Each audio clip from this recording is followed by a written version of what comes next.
Joining me now from New York is Sara Hsu, a professor of economics at the State University of New York at New Paltz. She's also a contributor to Forbes Online.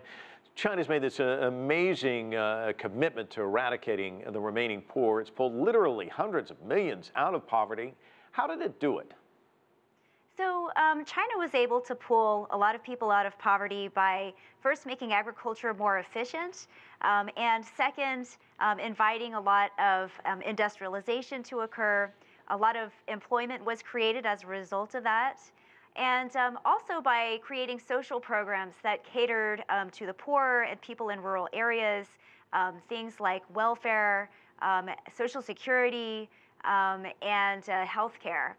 And China also has some national as well as local assistance programs, which have helped many people. In March, we spoke to Bert Hoffman of the World Bank, who was marveling at what's been accomplished in China. And he says a key feature that gives him confidence that China can actually hit its goal of obliterating poverty is targeting. It's not one size fits all. It's individual targeting, looking at specific needs in various provinces. Do you think that's probably the key? It really is at this point. A lot of the people who remain in poverty are the extreme poor. So people who, for example, as we saw in the last segment, who live in mountainous areas, they have to either be relocated or infrastructure has to be built to accommodate them.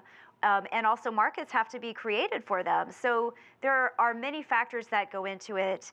Some people have very poor health, so they may have to receive special medical assistance. Some people have low job skills, so they may have to receive training. What was interesting, though, in Taoyuan's story is you've got people who are given a new opportunity, but it's kind of getting used to it. That's another difficult part. And it was great to see somebody actually spending the time counseling them, because it is going to be difficult making that transition. Right. I think that there's a lot of that. There are people who don't want to go, and there are people who do want to go. Some of the people who are reluctant to go to the cities may not have very good job skills and may need additional training. They may remain unemployed for some time, so that's problematic. But then there are people who go there and are very successful. Sara, Taoyuan also kind of touched on this just lightly, and maybe you can talk a little bit more about it, the collaborations with tourism, business, charity, some of the other ways in which they're moving people out of poverty. Right. So China has focused on building up the tourism industry, especially to come to relatively nice, beautiful areas, which are relaxing for people from urban areas. And so there is a big drive for tourism, particularly within China itself. And charities have done very much over the years, especially the China Foundation for Poverty Alleviation, which has both national and local offices.